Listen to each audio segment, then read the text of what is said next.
The maître barely glanced at me before offering a practiced smile. His voice clipped but polite. "I'm sorry, Madame, but there's no reservation under your name." I blinked, thrown off, my hand tightening around the strap of my purse. "That's impossible," I said, keeping my tone even. "I was invited to dinner with my husband's family. They should already be here." He checked his tablet again, his expression unchanging. "There's a reservation for 6 under Whitmore, but I'm afraid a sharp, familiar voice cut through the air, dripping with amusement. "Oh, Nora, did you really think we'd include you tonight?" I turned to see my mother-in-law, Evelyn Whitmore, standing a few feet away, her designer dress catching the chandelier light. Her silver hair swept into an elegant chignon. Behind her, at a polished mahogany table, my husband, Ethan, sat rigid, his eyes fixed on his wineglass. His sisters, Lila and Sophia, smirked, their whispers barely concealed. The air grew thick with judgment, and I felt the sting of humiliation creep in, but I refused to let it show. "I don't understand," I said, my voice calm despite the knot in my stomach. Evelyn's smile widened, her eyes glinting with triumph. "Oh, darling, I didn't think you'd actually show up," she said, chuckling as if I'd done something quaint. "This is a family dinner. A place like this, well, it's a bit above your station. Don't you think? Perhaps a diner would suit you better." Lila snickered, hiding her laugh behind a napkin. Sophia avoided my gaze, tracing the rim of her glass. Ethan gripped his fork, silent, his face a mask of discomfort. The other diners began to notice, their curious glances flicking toward the unfolding drama. I should have expected this. For 3 years, Evelyn had made it clear I wasn't good enough for her son. I didn't come from wealth like the Whitmores, didn't attend Ivy League schools, didn't belong to their world of country clubs and charity galas. I was Nora Hayes, a 32-year-old interior designer who'd worked her way up from nothing. And to Evelyn, that was a stain that wouldn't wash out. It started subtly, comments about my rustic taste, forgotten invitations to family events, gifts for Ethan while I got polite smiles. But tonight was different.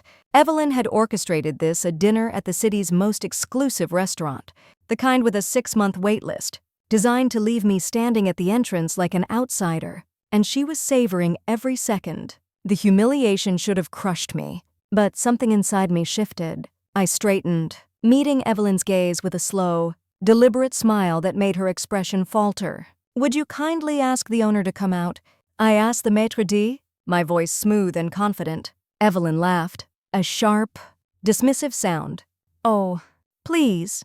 Nora, do you really think the owner of this place will care about you?" I turned to her, my eyes steady. "Yes," I said simply, "because the owner knows me very well." A flicker of doubt crossed her face, gone as quickly as it came. She'd spent years trying to diminish me, but tonight, she'd pushed too far, and in a few moments, my dear mother-in-law was about to learn a lesson she'd never forget. My life with the Whitmores had been a series of slights, each one designed to remind me I didn't belong.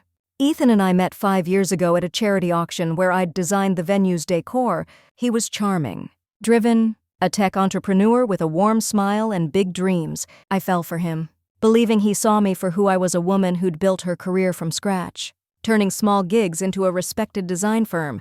But after we married, the Whitmores closed ranks. Evelyn led the charge, her disdain barely veiled. "Nora, you're so resourceful," she'd say, her tone implying it was a flaw. Ethan's sisters followed her lead, their giggles and eye rolls a constant undercurrent. Ethan promised it would get better, but his promises were empty. He'd shrink in their presence, leaving me to face their barbs alone. 3 months ago, I made a choice that sealed my fate with them. I'd been saving for years, pooling every bonus and side gig, and I bought a house, a crumbling fixer-upper on the edge of town for $1, $200 at a foreclosure auction. To me, it was a dream, a chance to build something truly mine. To the Whitmores, it was a joke. At a family brunch, I shared the news, expecting Ethan's support. Instead, Evelyn laughed, a cold, cutting sound. "A wires, 200 check." "Oh, Nora, that's so, you," Lila chimed in. "Why not ask Ethan to buy you a real house?" Sophia just smirked. Ethan said nothing, his silence louder than their mockery. The fallout was swift. Evelyn demanded I contribute my savings to Lila's new art gallery instead of wasting it on the house. When I refused, she declared me ungrateful and unfit for the family. Ethan didn't defend me. Invitations to family events stopped. My name vanished from their social media. And now, here I was, excluded from a dinner they'd planned to humiliate me, their message clear. I was nothing to them. The maître d' hesitated, glancing between me and Evelyn. Before he could respond, a warm voice broke the tension. Nora. I turned to see Julian Carver, the restaurant's owner, stepping into view, in his late 40s, with salt and pepper hair and a tailored suit. Julian exuded quiet authority. His smile was genuine, his eyes crinkling with recognition. It's been too long, Julian, I greeted, my smile widening. Quite an evening, isn't it? His gaze flicked to Evelyn, then to Ethan and his sisters. Before settling back on me, "What's the trouble?" he asked, his tone light but his eyes sharp. I gestured toward the table. "It seems I wasn't included in the reservation," I said, my voice steady. "A bit of an oversight, wouldn't you say?" Julian's smile tightened. "Catching the subtext? That won't do," he said, turning to the maître d'. "Nora's not a walk-in, she's family." The table froze. Lila's glass wobbled in her hand. Sophia's smirk vanished. Ethan's knuckles whitened around his fork, but he said nothing. Evelyn scoffed, crossing her arms. "Family? Oh, please? Nora's my son's wife, and I assure you, she has no connections here." "Actually," I interrupted, my voice carrying just enough for nearby tables to hear. "Julian and I go way back." Evelyn's eyes narrowed. "How?" I leaned forward slightly. "Before I married Ethan, I designed this restaurant's interior. Julian was my mentor, my first big client. He taught me how to turn vision into reality." A stunned silence settled over the table. Evelyn's jaw tightened. This wasn't part of her script. Julian nodded, his smile warm but pointed. "Nora's not just a designer," he said. "She's one of the best I've ever worked with. Her work made this place what it is." The maître d' straightened, his tone deferential. "Of course, Ms. Hayes. I'll have a table prepared right away." Evelyn's face flushed, her composure cracking. "This is ridiculous," she hissed. "You're giving her special treatment because she used to work for you." Julian's smile didn't waver. "No, Evelyn. She gets special treatment because she earned it." The waiter began setting a place at their table, right beside Ethan. "Oh," I mused, feigning surprise. "Looks like there's plenty of room after all." Evelyn's fingers curled into fists. I leaned in, my voice low so only she could hear. "What's ridiculous is thinking you could humiliate me and get away with it." Her nostrils flared. But she was trapped, and she knew it. The night had just begun, and I was only getting started. The chandelier light glinted off the silverware as I took my seat at the Whitmore table, the air thick with tension. Evelyn sat across from me, her face a mask of barely contained fury, her fingers gripping her wine glass like a lifeline. Lila and Sophia exchanged wary glances, their earlier smirks replaced by unease. Ethan, beside me, stared at his plate, his silence louder than any words. The other diners stole glances, their whispers a soft hum beneath the clink of glasses. I should have felt exposed, but instead, I felt a quiet power. Evelyn had planned this dinner to break me, but I'd turned her game against her, and now she was scrambling to regain control. Julian lingered nearby, his presence a subtle reminder of the shift in dynamics. "I'll have the chef send over something special for you, Nora," he said, his voice warm. "On the house." Evelyn's eyes flashed, but she forced a tight smile. "How generous," she said, her tone dripping with venom. I picked up my fork, slicing into the amuse-bouche a delicate morsel of smoked salmon and caviar with practiced ease. "This looks incredible," I said, savoring the taste and the delicious silence that followed. Evelyn took a slow sip of her wine, her composure a fragile veneer. "Well," she said, her voice deceptively light, "I suppose it's only natural someone like you would know people in service." The word landed like a barb, meant to remind me of my place. Lila stifled a giggle. Sophia shifted uncomfortably. Ethan's fork paused mid-air, but he said nothing. I arched a brow, meeting Evelyn's gaze. "Service," I said, my tone curious. "You mean hospitality, the kind that built this restaurant?" Evelyn waved a hand, feigning politeness. "Oh, designing, decorating, those sorts of trades. Not exactly what we're accustomed to in this family." There it was, the heart of her disdain. To Evelyn, my career, my independence, was a mark of inferiority. I'd built my design firm from scratch, turning small projects into contracts with high-end clients like Julian, but to her, I was just a worker, unworthy of the Whitmore name. I took a sip of wine, letting her words hang in the air. "You say that like it's a bad thing," I said, my voice calm but pointed. "I built my career from nothing." "What did you build?" "Evelyn." The table went still. Lila's glass clinked against her plate. Sophia's eyes widened. Ethan flinched, his silence a heavy weight beside me. Evelyn's smile faltered, her knuckles whitening around her glass. "Excuse me," she said, her voice low and dangerous. "I didn't blink." "You heard me. I earned my place here. Can you say the same?" The question was a quiet challenge, a spark in the powder keg of her carefully curated world. She'd married into wealth, inherited status, and spent her life wielding it like a weapon. But I wasn't her pawn, and I was done playing her game. She leaned forward, her voice a hiss. "You think you're clever? Don't you? Parading your little connections to embarrass us." I smiled, slow and deliberate. "I'm not the one embarrassing anyone. Evelyn, you planned this dinner to exclude me, to make me feel small, but here I am, sitting at your table, with the owner's respect. That must sting." Her nostrils flared. But before she could respond, Julian appeared with a waiter, who set a plate of seared scallops before me, complimentary. "Of course. Enjoy." "Nora," Julian said, his eyes flicking to Evelyn with a hint of amusement. She nearly choked, her face a shade of red I'd never seen. I took a bite, savoring the moment as much as the food. The dinner continued, but the dynamic had shifted. Evelyn tried to steer the conversation to Lila's gallery opening, a desperate bid to regain control. But the table was subdued. Lila mumbled about her vision. Sophia nodded absently. Ethan pushed his food around his plate, avoiding my gaze. I ate in silence, letting Evelyn's discomfort simmer. But beneath my calm, a storm was brewing, not just from tonight, but from years of her cruelty. It started at our engagement party, when Evelyn forgot to invite my parents, claiming it was too exclusive for them. Then came the Christmas, where she gifted me a used scarf while Ethan got a Rolex. The summer barbecue, where she introduced me as Ethan's friend to her socialite friends. Each slight was a cut, and Ethan's silence was the salt in the wound. I told myself he was caught between us, that he'd come around. But tonight, watching him sit there, spineless, I saw the truth. He'd never choose me. The final straw wasn't just the dinner. It was the house, my 200 house.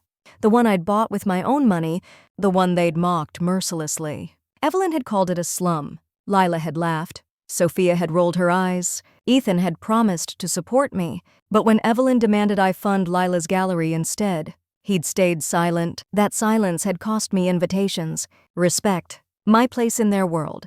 But it had also freed me, because I was done begging for their approval. As the dessert course arrived, my phone buzzed a text from my aunt, Marjorie, the only family member who'd ever truly seen me. "Heard about the dinner fiasco. You okay?" I smiled, typing back, "Better than okay.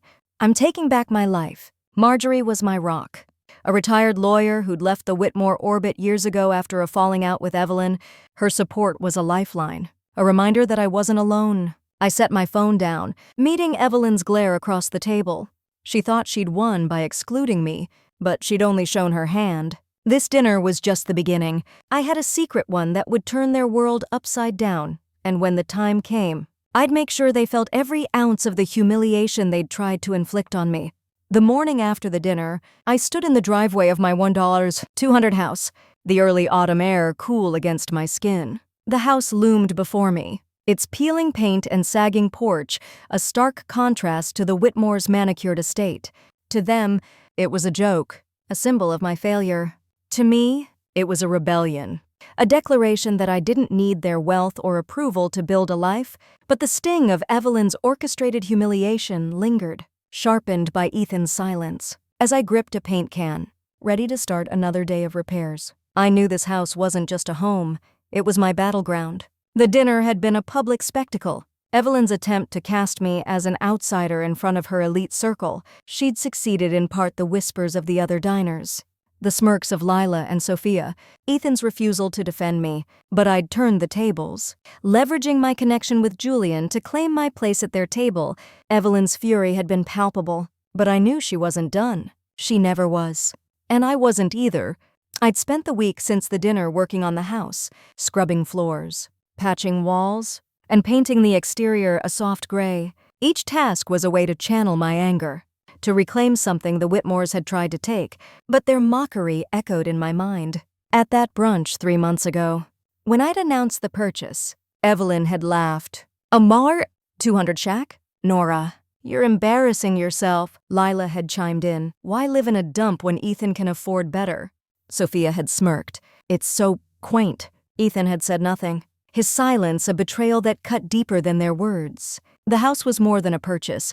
It was a symbol of my independence. I'd grown up in a working-class family, watching my parents struggle to make ends meet.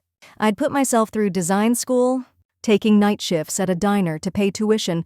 My firm, Hayes Designs, was the result of years of hustle, turning small gigs into contracts with clients like Julian. The $1,200 house was my chance to build something tangible, something mine.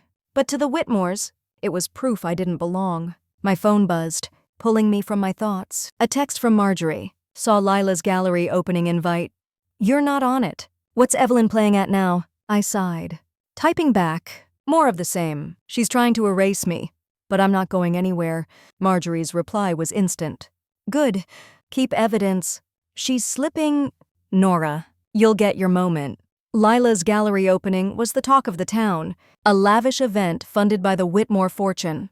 I'd been excluded, of course, but the town's gossip mill ensured I heard every detail: the imported champagne, the celebrity artist, the $10 Zora plate tickets. Then, a friend sent me a link to Lila's Instagram Live, and my stomach dropped. I clicked. Knowing it would hurt, there was Lila, radiant in a silk gown, standing in her gallery. "This is about art, family, and legacy," she gushed, her voice practiced. "I wish my sister-in-law, Nora, could be here, but she's struggling. Living in that $1,200 shack she bought. It's sad, but we're all about lifting each other up." The comments flooded in. "Poor thing, you're so kind. Is she okay?" Evelyn joined the frame, her smile saccharine. "Nora's always been different," she said, her tone dripping with pity. "We tried to help, but she chose that house. Sometimes you have to let people learn." Ethan appeared, his voice flat. "It's tough. She's stubborn. We're hoping she comes around." The comments exploded. "Such a strong family. She's lucky to have you." I shut off the phone, my hands shaking with rage. They weren't just excluding me, they were rewriting my story, turning my choice into a tragedy to boost Lila's brand. And Ethan, my husband, was complicit, standing there while they painted me as a failure. The humiliation was deliberate, a public flogging meant to keep me in my place. But I wasn't broken, not yet. I grabbed my laptop, pouring my anger into a document I'd never share. "They mocked my $1,200 house, but it's more than they'll ever build. They called me an outsider, but I'm free. They tried to erase me, but I'm still here." Writing grounded me, but it didn't erase the pain. I needed to act. To reclaim my narrative, I texted Marjorie. "They're trashing me on Lila's Live. I need to fight back. Ideas." Her reply was swift. Screenshots, recordings, everything. "They're overplaying their hand. Lila's gala is next week. That's your stage." I spent the next hour saving screenshots of the live, downloading the video, noting every comment praising Lila's compassion.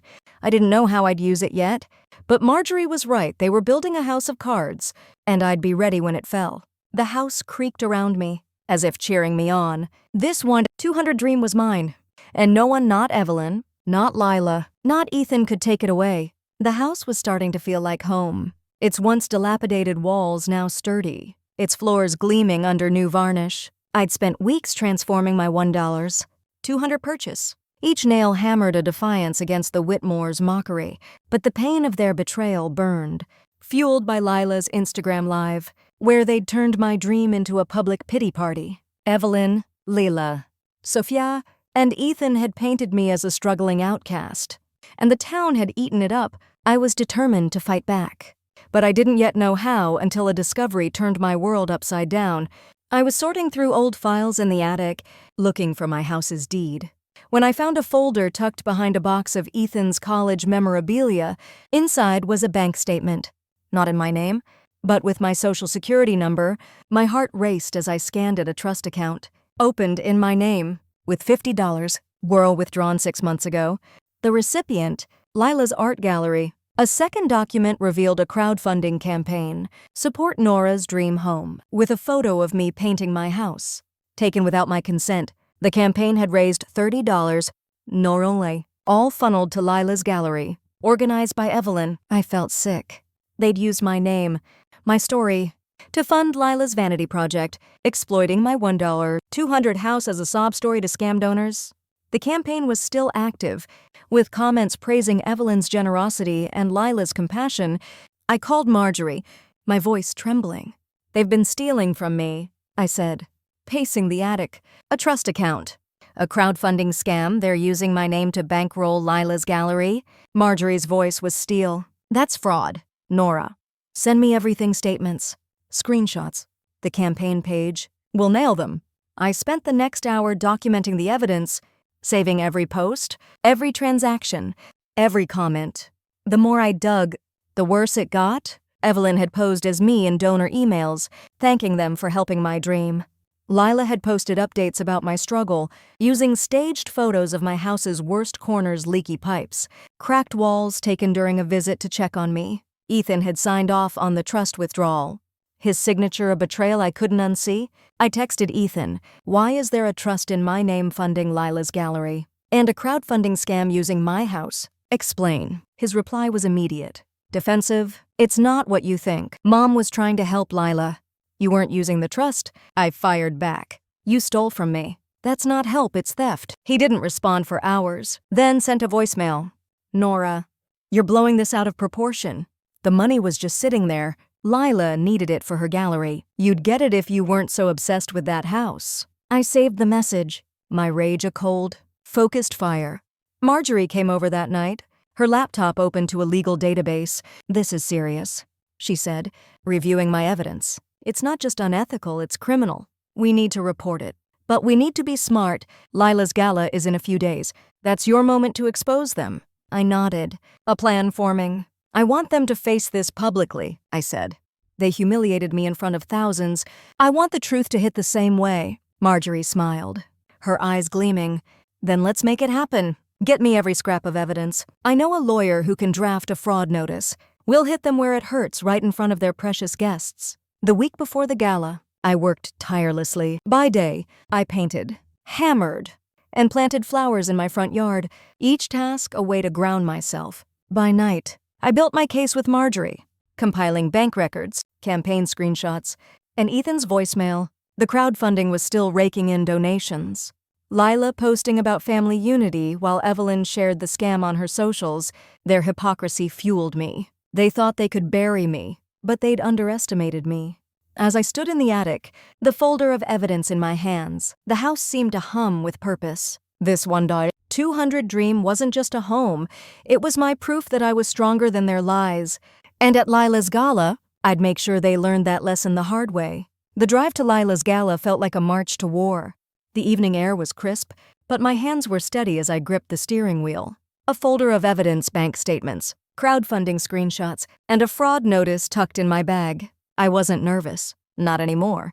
It was a quiet, burning resolve, forged by years of Evelyn's cruelty, Ethan's silence, and their latest betrayal, stealing my name to fund Lila's gallery. Tonight, at their glittering event, I'd expose their lies and reclaim my story. The gallery was a vision of opulence, with string lights draped over a courtyard, valets in tailored suits, and banners proclaiming Lila Whitmore's art gala, a legacy of beauty. I stepped out of my car, wearing a sleek emerald dress and a pendant from my mother, a simple silver piece Evelyn had once called tacky.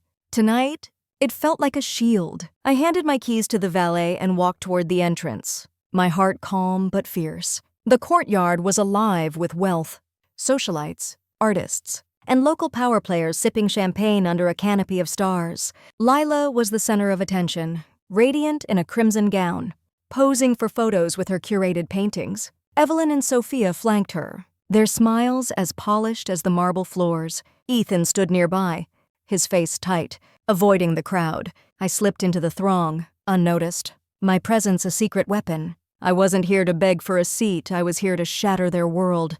The gala began with a slideshow, supposedly showcasing Lila's artistic journey, images of her paintings. Charity events and family moments flashed across a massive screen, met with applause. Then, the screen flickered. A new slide appeared, a screenshot of the crowdfunding campaign, my face plastered across it. The caption clear: "Support Nora's dream home. Raised $30. Nolan." Another slide followed. A bank statement showing $50. Woro withdrawn from a trust in my name. Funneled to Lila's gallery, a third showed Ethan's signature on the withdrawal. The crowd gasped.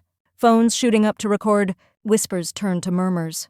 Hashtags like Whitmore fraud sparking online. Lila froze, her smile crumbling. Evelyn's face paled, her hand clutching Sophia's arm. Ethan's eyes widened, his glass slipping from his hand. The screen looped, each slide a nail in their coffin. Marjorie stepped forward from the crowd, her presence commanding. She'd been invited as a distant relative, but had orchestrated this with me. She took the stage, her voice clear and cutting. "I was asked to speak about legacy tonight," she began, her eyes sweeping the room. "But I can't ignore the truth. This family has built their legacy on lies, exploiting one of their own. Nora Hayes bought a $1,200 house with her own money, a symbol of her strength. For that, they mocked her, excluded her, and stole her name to fund this gala. This isn't art, it's theft." The crowd erupted, some clapping, some whispering, some staring in shock. Lila tried to speak, her voice trembling. "This is a mistake," she stammered. "We were helping Nora. Helping." I stepped forward, my voice slicing through the noise. Cameras flashed, capturing every word. "You used my name to scam 30,000 for your gallery. You stole $50. Jawo from a trust in my name. You called my house a shack. My life a failure. To make yourself look good. That's not help, it's fraud." Silence fell, heavy and suffocating. Lila's tears were crocodile tears, her face crumpling for the cameras. Evelyn stepped forward, her voice sharp. "Nora, this is not the place. You're embarrassing yourself." "No," I said, my eyes locked on hers. "You embarrassed yourselves when you lied to these people. When you used me to fund your daughter's ego. You thought you could erase me. But I'm done being your scapegoat." Ethan tried to intervene, his voice weak. "Nora, let's talk privately. We're family. We're not." I cut him off. "You stopped being my family when you signed off on stealing from me. When you stood by while your mother humiliated me. I'm done." I turned to the crowd, my voice steady but resonant. "This $1,200 house is mine.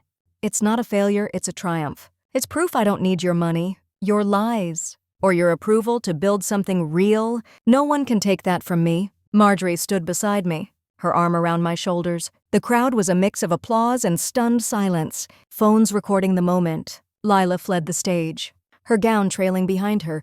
Evelyn and Sophia followed, their perfect facade in ruins. Ethan stood frozen, his face pale. I didn't chase them. The truth was out, and it was enough. As we left the courtyard, Marjorie squeezed my hand. "You did it, Nora. You took back your power."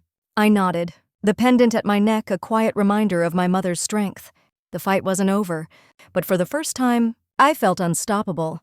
Sunlight poured through the new windows of my $1,200 house, illuminating the polished hardwood floors and fresh sage-green walls. The air smelled of lavender from the garden I'd planted, a far cry from the mildew that had once defined this place. I stood on the porch, a coffee mug in hand, watching the neighborhood buzz with life kids biking, neighbors waving. The gala had been a reckoning, exposing Evelyn, Leila, and Ethan's fraud to the world. The fallout was still unfolding, but as I sipped my coffee, I felt a profound peace. This house, this life, was mine, and no one could take it away.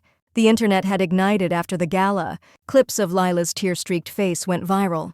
Hashtags like Whitmore fraud trending for weeks. Donors demanded refunds. Sponsors dropped Lila's gallery, and the crowdfunding platform froze the account. With authorities investigating, Evelyn issued a statement claiming miscommunication. But the town saw through her lies. Ethan vanished from social media, his silence deafening.